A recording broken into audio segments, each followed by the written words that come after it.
அன்புக்குரியவர்களே, இந்த புனிதர்கள் மறைசாட்சிகள் அப்படின்னா என்னங்க? நாம அவர்களை போல வாழணும்னு நம்ம என்ன செய்யணும்? What is the meaning of saints, or what are the meanings of saints and martyrs? How can we live like them? How can we like them? Saints and martyrs are seen as individuals who are empowered by the Holy Spirit. Every saint and every martyr was empowered by the Holy Spirit. ஒவ்வொரு புனிதரும் ஒவ்வொரு மறைசாட்சியும் பரிசுத்த ஆவியினாலே ஆட்கொள்ளப்பட்டவர்கள், பரிசுத்த ஆவியினாலே வழிநடத்தப்பட்டவர்கள். That is why their lives became exemplary in faith and in courage. அவங்களுடைய வாழ்வு, அவருடைய வாழ்க்கை உதாரணமாக இருந்தது. They were prepared to face any amounts of persecutions, even death, with happiness. They were prepared to face any amount of persecutions, even death, with happiness. அவர்கள் வாழ்வில் எப்படிப்பட்ட பாடுகள் வந்தாலும் அவற்றை எதிர்கொள்வதற்கு, ஏன் மரணமே வருகின்ற பொழுது அதை எதிர்கொள்வதற்கு அவர்கள் மகிழ்ச்சியாக இருந்தார்கள். Whether we are priests or religious or lay people, நீங்கள் துறவிகளாக இருந்தாலும் பொதுநிலையினராக இருந்தாலும், நம்முடைய அந்த செயின்ட்ஸ் மார்டர்ஸ் லைஃப் எங்க வெளிப்படும் தெரியுமா?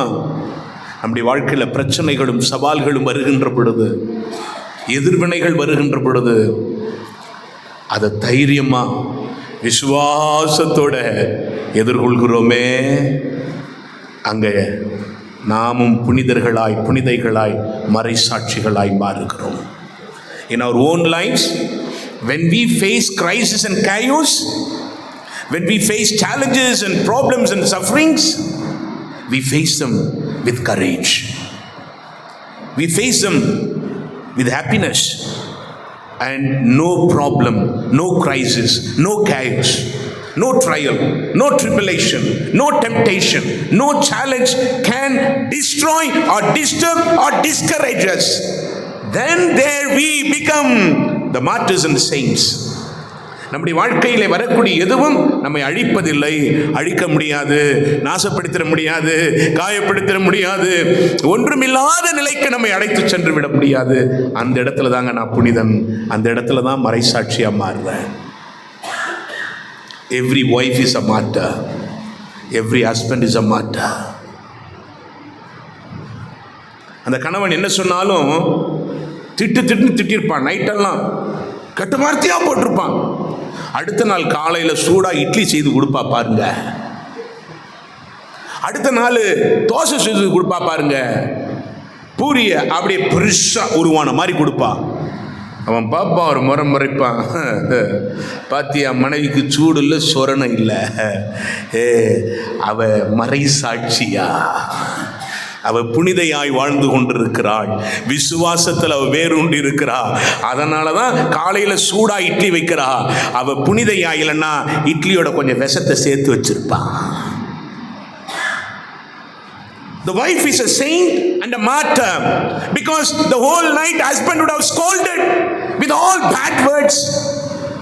And morning, wife comes with good smile or may not be with a smile, and she prepares hot idli, puri, chapati, masala dosa, onion dosa, pepper dosa. Husband looks, no shame for this woman. Are you stupid? Are you stupid? Your wife is a saint. She is a faithful believer. That is why she prepares hot food. Otherwise, with that food, she could have added little poison and you would be no more.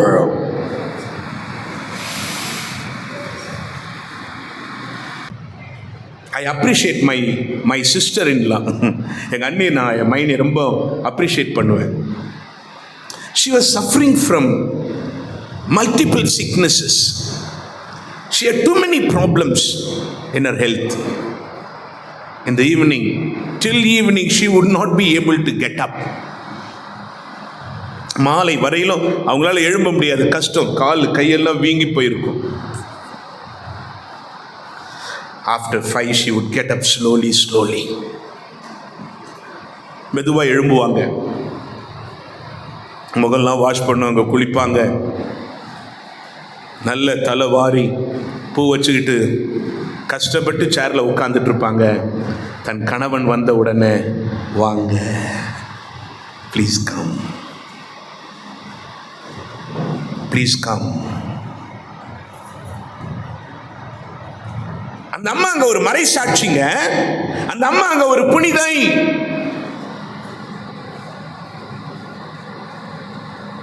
புனிதராகவும் புனிதையாகவும் மறைசாட்சியாகவும் வாழ்வது ஒவ்வொரு நாளும் நம்முடைய வாழ்க்கையில், வார்த்தையில், செயல்களில் இருக்கணும். என்னுடைய வீடு புனிதராய் வாழக்கூடிய வீடா எப்போ இருக்குன்னு தெரியுமா? என் வீடு சுத்தமாக இருக்கும். என் வீட்டில் பெரிய பெரிய ஆடம்பரமான பொருட்கள்லாம் அவசியம் இல்லைங்க.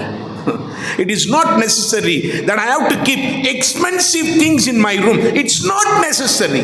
தேவையில்ல.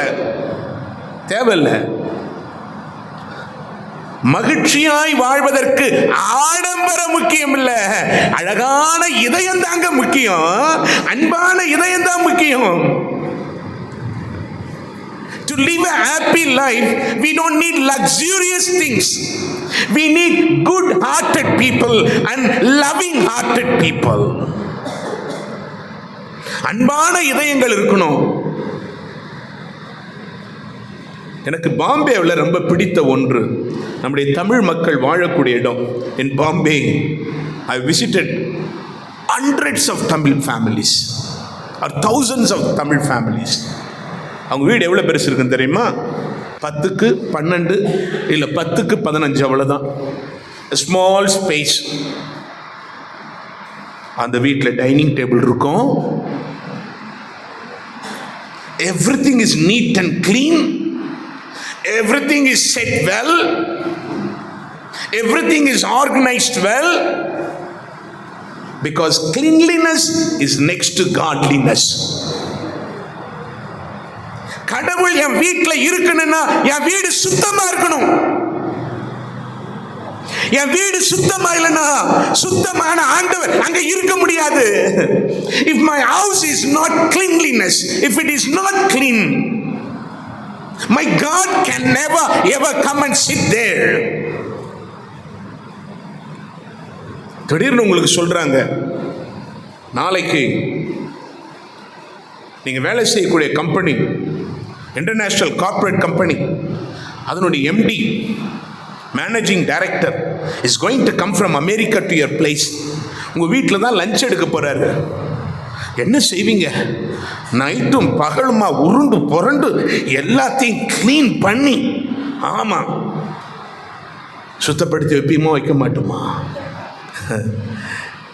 அமெரிக்கா கம்பெனியை விட ராஜாதி ராஜா, இந்த உலகத்தை படைத்த தெய்வம், வானத்திற்கு கீழும் பூமிக்கு மேலும் எல்லா அதிகாரம் படைத்தவர் என் வீட்டில் இருக்கணும்னா என்னுடைய வீடு தூய்மையாக இருக்கணும். உங்க வீடு தூய்மையா இல்லைன்னா உங்க மைண்ட் தூய்மையா இருக்காது. If your house is not clean, your mind cannot be clean.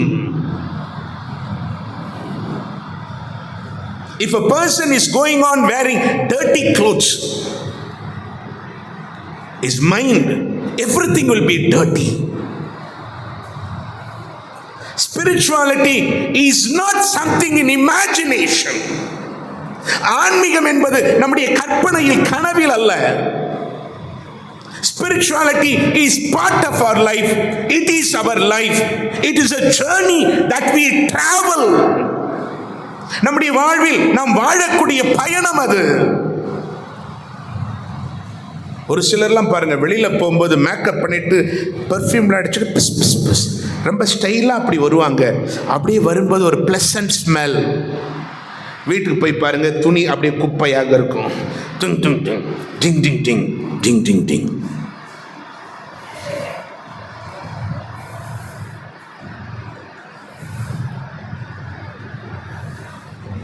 வெளியில் அப்பாசு, வீட்டுக்குள்ள குப்பாசு.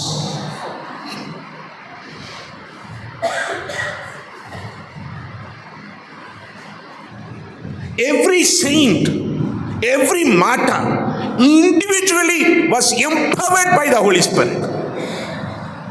ஒவ்வொரு புனிதரும், ஒவ்வொரு மறைசாட்சியும் தனியாக பரிசுத்த ஆவியினால ஆட்கொள்ளப்பட்டிருந்தார்கள்.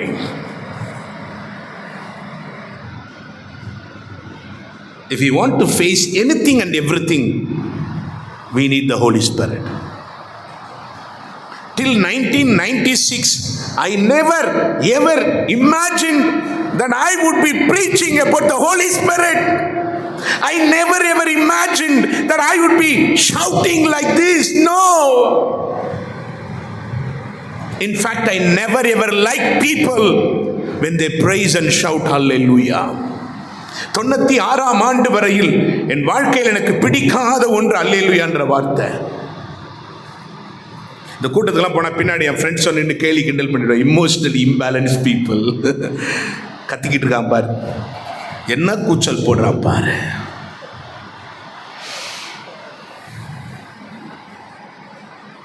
When I had my own experience, that's why I tell always people, if God wants you to pray in silence, pray in silence. If God wants you to praise Him loudly, praise Him. ஆண்டவர் உங்களை அமைதியாக ஜெபிக்க சொன்னால் அமைதியாக ஜெபியுங்கள். ஆரவாரத்தோடு ஜெபிக்க சொன்னால் ஆரவாரத்தோடு ஜெபிக்க சொல்லுங்க. ஆனா இதுதான் ஜெபம், இது ஜெபம் இல்லைன்னு ஜட்ஜ் பண்றதுக்கு நீங்கள் நான் யாரு? Who are we to judge? Bible gives explanation for everything. விவிலியம் எல்லாவற்றிற்கும் விளக்கம் கொடுக்கிறது. Wall of Jericho was fallen. Why? எரிகோ மதில் சுவர் இடிந்து விழுந்தது காரணம் என்ன?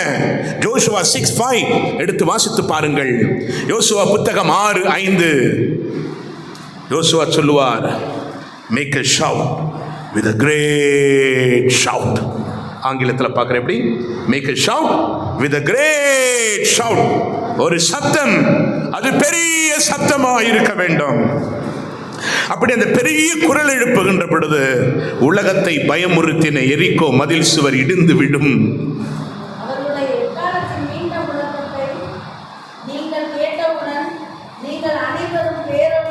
நீங்கள் அனைவரும் பேரொலியை எழுப்புங்கள்.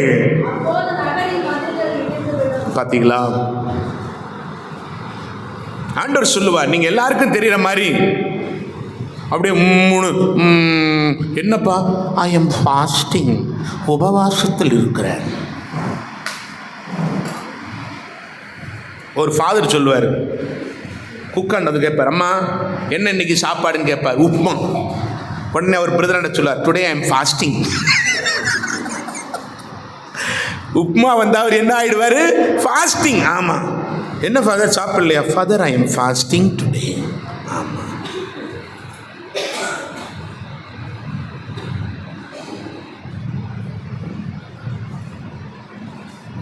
ஆண்டவர் சொல்றாரு, நீ ஜெபிக்கிறபடி சத்தம் போடாரா, ரூம்குள்ள போயிட்டு கதவை அடைச்சுக்க. ஃபாஸ்டிங் அன்னைக்கு தலையில நல்ல எண்ணெய் பூசு. மறைவாய் இருக்கிற ஆண்டவர் அதை பார்ப்பார்.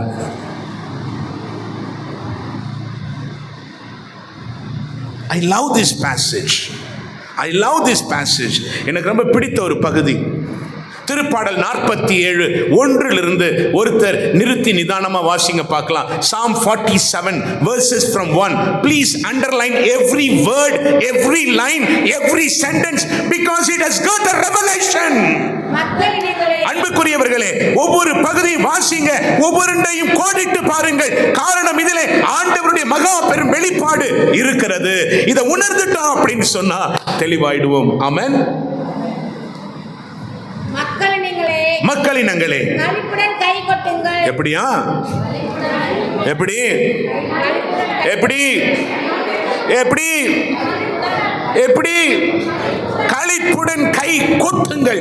எங்க தட்டுங்கள்லாம் இல்லைங்க. நல்லா கவனிங்க. கொட்டுறதுக்கும் தட்டுறதுக்கும் வித்தியாசம் இருக்குல்ல? இருக்கா இல்லையா? கொட்டுறது வேற, தட்டுறது வேற. அவனை 2 தட்டுப்பா. ஆமா, அவனை 2 கொட்டு. அப்பத்தான் அவன் தெரியாவா என்னவா? ஆமா, பாருங்க. களிப்புடன் கை கொட்டுங்கள். மறுபடியும் வாசிங்க. மக்களினங்களே, நல்ல கவனிங்க.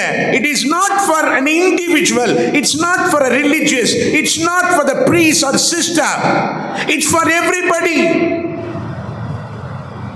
Clap your hands, all you people.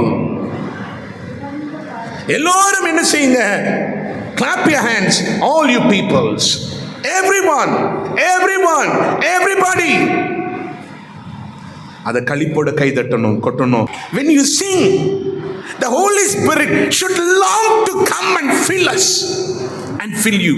நான் பாடும் பொழுது ஆவியானவருக்கு ஒரு ஏக்கம் வரணுங்க. அவர் என்ன நிரப்பணும்னு சொல்ற ஏக்கம், எனக்குள்ளாக இருக்கிற ஏக்கத்தை விட அவர் ஏக்கம், ஐயோ என் பிள்ளை இவ்வளவு ஆசையா இருக்கிறானே, ஆவலா இருக்கிறானே.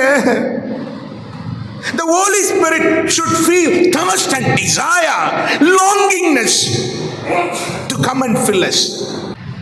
மக்களினங்களே, களிப்புடன் கைகொட்டுங்கள்.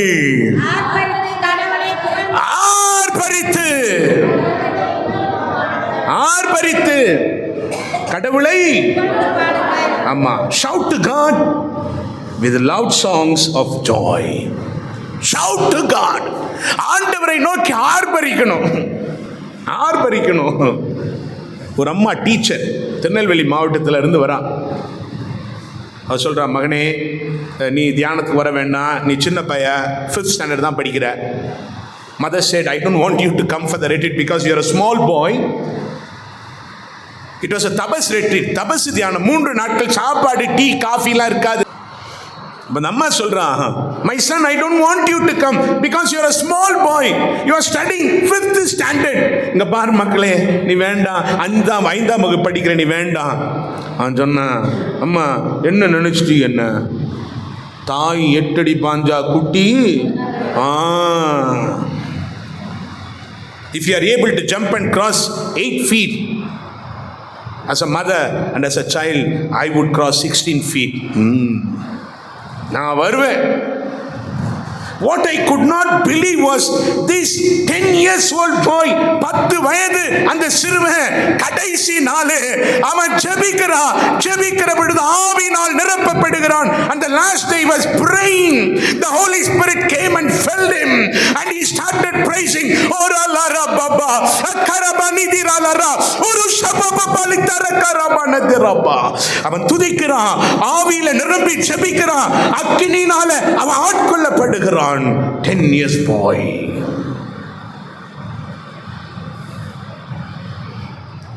நான் ஜெபிக்கிற பொழுது ஆவியானவர் என்னை பார்த்து ஏங்கணுங்க. ஐயோ என் பிள்ளை எவ்வளவு ஏங்குறான், நான் அவனுக்கு கொஞ்சம் கொடுக்கலான்னு நினைச்சேன், எல்லாத்தையும் கொடுப்பா. The way I pray, the way I sing, the way I participate, the Holy Spirit should feel. I thought of giving only little. Now, no more. I want to fill him with abundance. I want to fill her in abundance. Yeah. Continue to read. Psalm 47. ஏனெனில் நல்ல கவனி, ஏனெனில் உன்னதராகி ஆண்டவர், அஞ்சுதலுக்குரியவர். ஐயா, இந்த உலகத்தை ஆளக்கூடிய மாவேந்தர் அவர்தான்.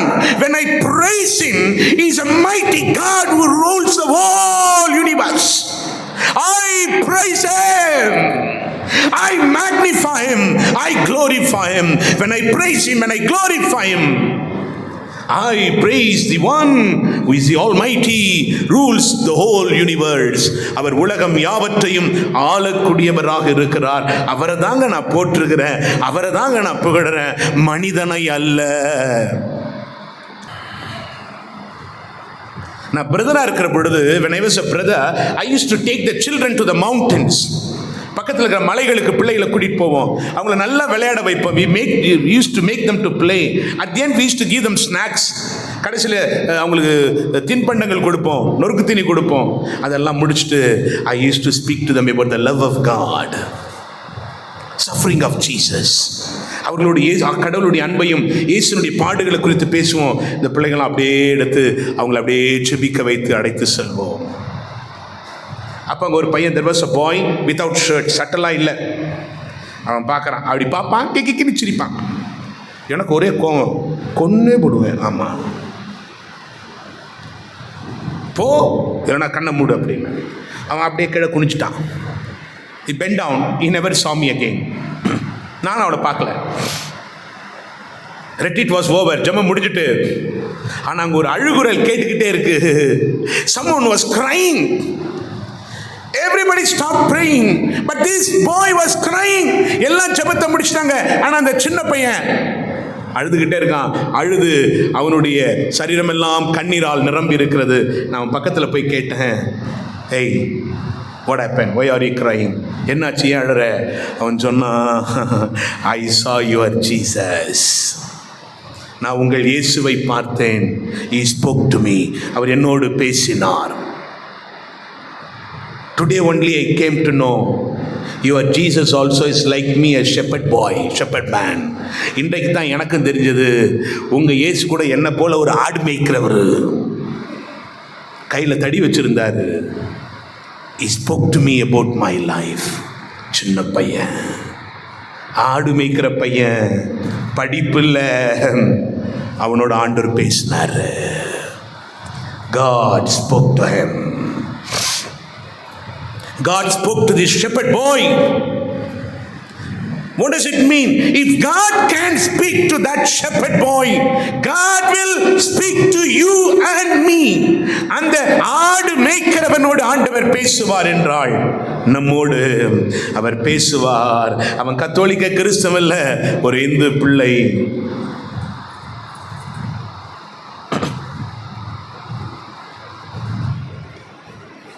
மேல வாசிங்க.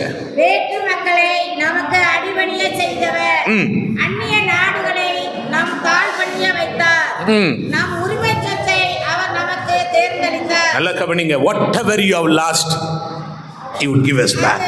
whatever we have lost, நம்முடைய உரிமை சொத்தை இழந்து போய் இருப்போமோ. இன்றைக்கு நிறைய பேர் சொல்லலாம், ஃபாதர் எனக்காக யார் போராடுவான்னு தெரியல, யார் யுத்தம் செய்வான்னு தெரியல, எனக்கு வர வேண்டியது வரல ஃபாதர், தடுத்துக்கிட்டு இருக்காங்க, தடப்பட்டுக்கிட்டு இருக்கு. I don't know what to do. You don't worry, you don't have to be worried. Praise him. அவரை புகழ்ந்து பாருங்கள். உங்களுக்குரிய உரிமை சொத்தை அவர் உங்களுக்கு கொடுப்பார். கரங்களை தட்டி. அது அவர் அன்பு கூறும் யாக்கோபின் பெருமையாகும். ஆரவார ஒளியிடையே பவனி செல்கின்றார். எல்லாம் கவனிங்க. ஆரவார ஒளியிடையே பவனி செல்கின்றார்.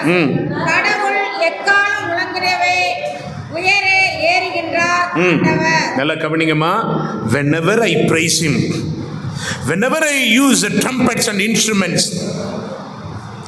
God is glorified. God is glorified.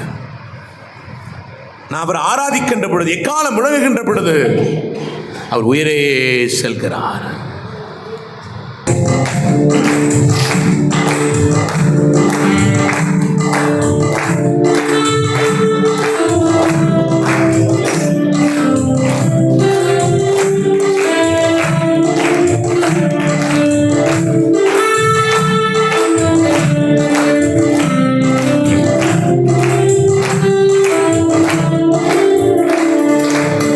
அன்புதான் என்னை நடத்துகின்றது, உங்க இரக்கம்தான் நிலை நிறுத்துகின்றது.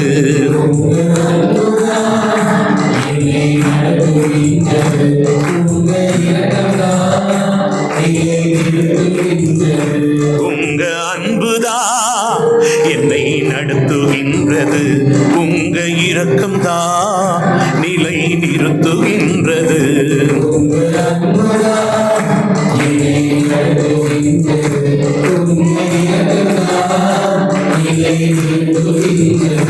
உங்க ஆற்றல் தான் பாதுகாக்கின்றது,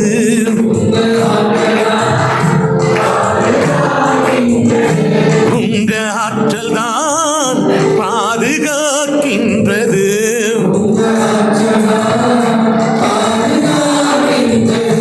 என்னை வலக்கரத்தால் இடக்கரத்தால் தாங்குகின்றது.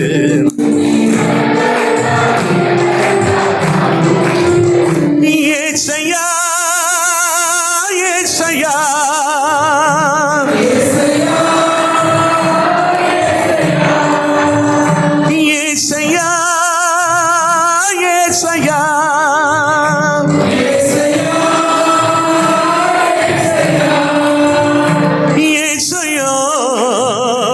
ஏசையா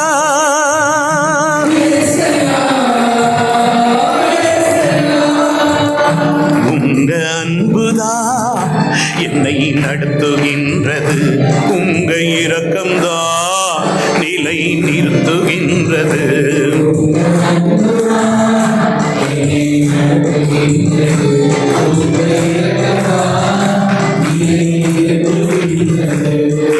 பயணம் செய்யும் வேளையில் துணை நீர்தானே,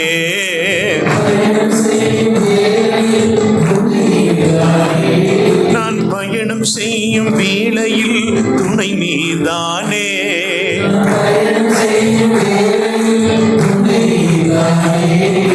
பாதை மாறும் போதெல்லாம் காப்பவர் நீரே,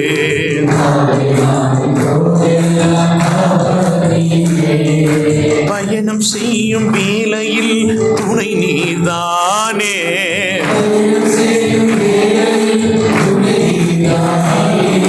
பாதை மாறும் போதெல்லாம் காப்பவர் நீரே.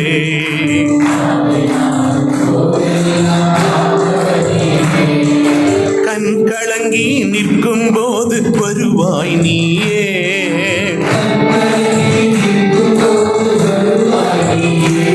நான் கண் கலங்கி நிற்கும் போது வருவாய் நீயே.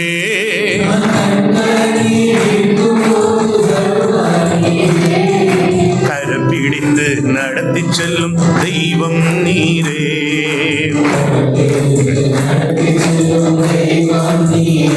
ஏசையா ஏசையா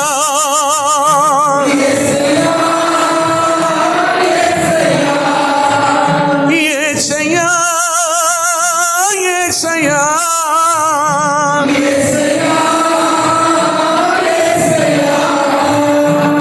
ஏசையா ஏசையா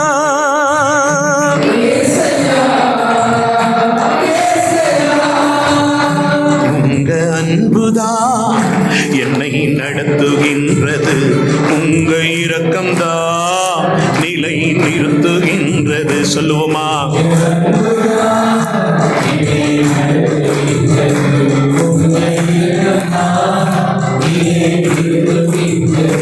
உங்க ஆற்றல் தான் பாதுகாக்கின்றது, உங்க ஆற்றல்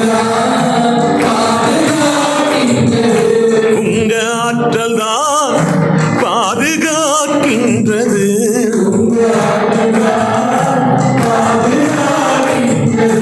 என்னை வடக்கரத்தாள் இடக்கரத்தாள் தாங்குகின்றது.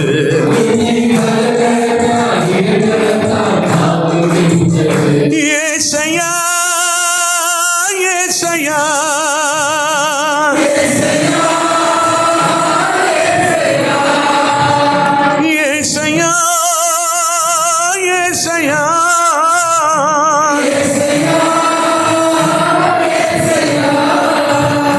ஏசையா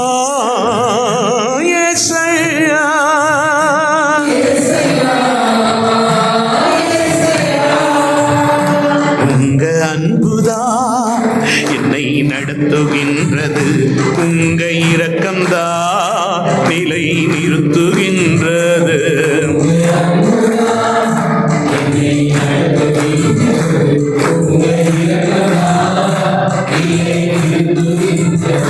உங்க ஆற்றல் தான் பாதுகாக்கின்றது.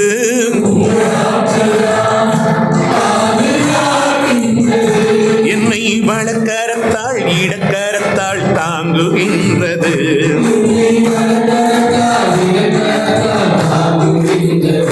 என்னை வலக்கரத்தால் இடக்கரத்தால் தாங்குகின்றது.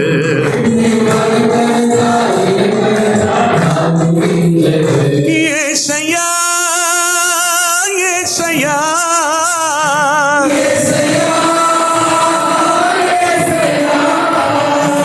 ஏசையா ஏசையா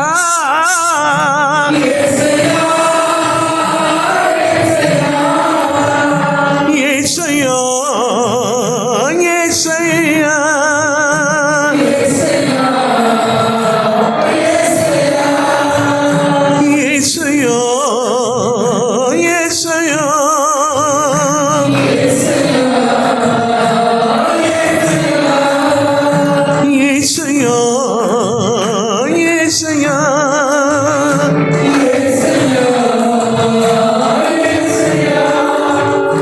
உற்சாகமாய் கரங்களை தட்டி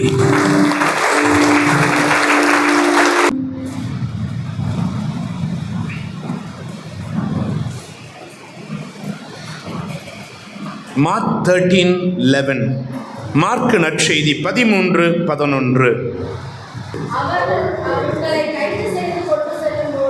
அவர்கள் உங்களை கைது செய்து கொண்டு செல்லுகின்ற பொழுது என்ன பேசுவது என்று நீங்கள் முன்னதாகவே கவலைப்பட வேண்டாம். அந்த நேரத்தில் உங்களுக்கு என்னவா என்னவா when you are taken before the judge, you don't have to be worried what you have to speak, but you would speak what is given by his grace. உங்களுக்கு சொல்லப்பட்டவை அருளைப்பட்டவை மட்டுமே நீங்கள் பேச வேண்டும். அப்படின்னா என்ன? அந்த அருளை கொடுக்கக்கூடியது, அந்த அருளப்படக்கூடியது யாருது, யாருக்குரியது அப்படின்னா that belongs to the Holy Spirit. அது பரிசுத்த ஆவியானவருக்குரியது. Praise the Lord. Hallelujah. Ave Maria. Romans 8:26-27. ரோமையர் 8:26 27. Please listen to this verse. If you have Bible, please open your Bible. உங்கள் விவிலியத்தை எடுத்து வைத்துக் கொள்ளுங்கள். ஐயா, ஒரு சாதாரண மனுஷனை எப்படிங்க இந்த ஆவியானவர் புனிதராய் மறைசாட்சியார் மாற்றுவார்னா இதுதாங்க. An ordinary person can become an extraordinary person. A simple person can become a saint and martyr. How will they become? How does the Holy Spirit transform them? How does the Holy Spirit shape them, make them, fold them? அவர்களை எப்படி அவர் உருவாக்குவார்? Romans 8:26-27 say, in all our weaknesses, in all our inabilities, the Holy Spirit will help us to pray. இவ்வாறு ஒரு நிமிஷம் இவங்களே வாசிக்கிட்டோம். ஏனெனில் இவ்வாறு தூய ஆவியார். ஐயா, தயவு செய்து பைபிள் அண்டர்லைன் பண்ணுங்க. இன்றைக்கு நிறைய பேர் சொல்றாங்க, I am weak, I am disturbed, I am troubled, I am worried, I am in depression, suppression, oppression. நான் என்ன செய்யணும் தெரியல, ரொம்ப பலவீனமா இருக்கேன், இயலாம இருக்கிறேன், பிரச்சனையா இருக்கு, போராட்டமா இருக்கு, குழப்பமா இருக்கு, கண்ணீரா இருக்கு, கவலையா இருக்கு, ஏமாற்றமா இருக்கு, தோல்வியா இருக்கு, அழுத்தமா இருக்கு, அங்கலாய்ப்பா இருக்கு. The Bible says, விவிலியம் சொல்லுகிறது, மறுபடியும் வாசிங்க. இவ்வாறு தூய ஆவியார் நம்முடைய வலுவற்ற நிலையில் கரங்களை தட்டுங்க பார்க்கலாம். புனிதர்களும் மறைசாட்சிகளும் எப்படிங்க உருவாக்கப்பட்டார்கள்? In every weakness the Holy Spirit was with them. The Holy Spirit was accompanying them. பரிசுத்த ஆவியானவர் உடனிருந்தார், உடனிருந்து அவருடைய உடனிருப்பை கொடுத்தார். Whenever I am in troubled situation, the Holy Spirit is with me.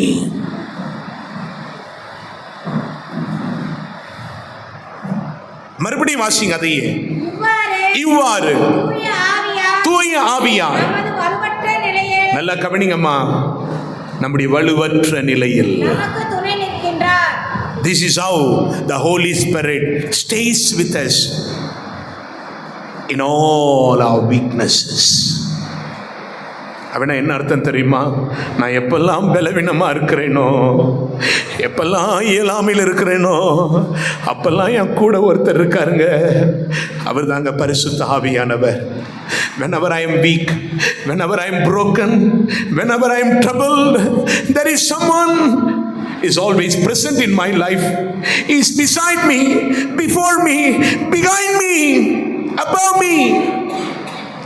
என் வாழ்வில் என்ன செய்வதென்று தெரியாமல் நான் குழம்பி போயிருக்கின்ற பொழுதெல்லாம் என் பக்கத்தில் ஒருத்தர் இருக்கிறாரு. அவர் பரிசுத்த ஆவியானவர். உங்க வீட்டில் பிரச்சனையா? கொஞ்சம் அமைதியா உட்காருங்க, உங்களோட ஒருத்தர் பேசுவாருங்க. பயமா இருக்கா? உட்காருங்க, உங்க பக்கத்தில் ஒருத்தர் இருக்கிறாருங்க. பிள்ளைகளை நினைத்து, பெற்றோர் நினைத்து, எதிர்காலத்தை நினைத்து ஒரு பயம், என்ன செய்ய தெரியல. நம்ம பக்கத்தில் ஒருத்தர் இருக்கிறாருங்க. மறுபடியும் வாசிங்க. இவ்வாறு தூய ஆவியார் நம்முடைய வலுவற்ற நிலையில் நமக்கு துணை நிற்கிறார். நல்ல கவனிங்க, ஒவ்வொரு வேர்டையும் அண்டர்லைன் பண்ணுங்க. உங்க வீட்டில் தயவு செய்து இன்றைக்கு போயிட்டு இதை எழுதி வையுங்க. இந்த வார்த்தையை உங்க செல்போன்ல பதிச்சு வைங்க. உங்க ஃப்ரெண்ட்ஸுங்களுக்கு அனுப்பி வைங்க. குழப்பத்தில் பயத்தில் இருக்கிறவர்களுக்கு இந்த வார்த்தையை அனுப்பி வைங்க. இந்த வார்த்தையை ஒரு நாளைக்கு 10 முறை 100 முறை வாசிங்க. Read this again and again. Write these particular verses and keep it on your table or paste it on your door and send it to your friends. When you are troubled, when others are troubled, read this and send these verses again and again. டாக்டரால கைவிடப்பட்டாச்சு, மருந்தால கைவிடப்பட்டாச்சு, மருத்துவமனையில கைவிடப்பட்டாச்சு. இந்த வார்த்தையை சொல்லுங்க, மறுபடியும் வாசிங்க. இவ்வாறு தூய ஆவியார் நமது வலுவற்ற நிலையில் நமக்கு துணை நிற்கின்றார். பாருங்க, நான் எப்பெல்லாம் வலுவற்ற நிலையில் இருக்கணும், என் கூட ஒருத்தர் இருக்கிறாரு. நம்ம என்ன செய்யறோம்? ஒரு பிரச்சனைனா, ஐயோ அவங்க எனக்கு ஆறுதல் கொடுத்துருவாங்க, இவங்க எனக்கு ஆறுதல் கொடுத்துருவாங்க. ஐயா ஒருத்தர் கூடவே 24/7 இருக்காருங்க. நான் எப்பெல்லாம் பிரச்சனையில் இருக்கணும் அப்பெல்லாம் அவர் சொல்றாரு, I am here with you just to help you. I am here just with you, just beside you, just to help you. இந்த ஆவியாருடைய வேலை என்ன? ஜஸ்ட் உதவி செய்யறது தாங்க. மறுபடியும் வாசிங்க. இவ்வாறு தூய ஆவியார் நமது வலுவற்ற நிலையில் நமக்கு துணை நிற்கின்றார். ஆமென். ஏனெனில் ஒருத்தர் மட்டும், ஏனெனில் நல்ல கவனிங்க, எதற்காக, எப்படி நாம் இறைவனிடம் வேண்டுவது என்று நமக்கு தெரியாது. தூய ஆவியானவர் தாமே சொல் வடிவம் பெற முடியாத நம்முடைய பெருமூச்சுகளிலிருந்து, பெருமூச்சின் வாயிலாக நமக்கு பரிந்து பேசுகிறார். ஆமென், ஆமென். 1 தீமோத்தி 1ஆவது அதிகாரம் 6 7 வரை வாசிங்க.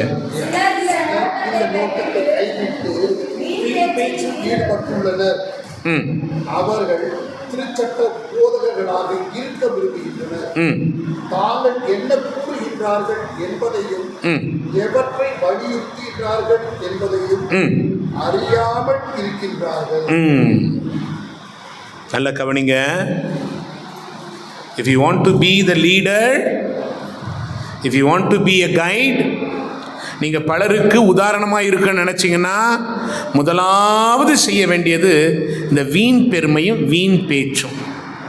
If you want to be an instructor, if you want to be a leader, if you want to be a guide, please stop using unwanted words, unwanted discussions, and come out of your pride.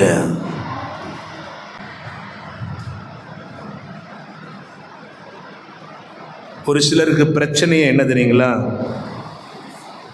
பேசுறது தான். என்னது ஆமாம். இதில் ஆண்டவர் என்ன செய்கிறார்? நமக்கு 4 காரியங்களை சொல்லிக் கொடுக்கிறார். 4 points. ஒன்று ஸ்பிரிட் ஆஃப் பவர், வல்லமையின் ஆவி. இரண்டாவது ஸ்பிரிட் ஆஃப் லவ், அன்பின் ஆவி. மூன்றாவது ஸ்பிரிட் ஆஃப் சவுண்ட் மைண்ட். ஆவியானவரால் வழிநடத்தப்படக்கூடியவர்கள் இந்த ஆவியின் ஆற்றலை கொண்டிருப்பார்கள். இவர்கள் இந்த ஆவியின் அன்பை கொண்டிருப்பார்கள். ஆவியினால் ஆட்கொள்ளப்பட்டவர்கள் அன்பா பேசுவாங்க. எப்படி பேசுவாங்க? ஆமாம், பக்கத்தில் பார்த்து சொல்லுங்க.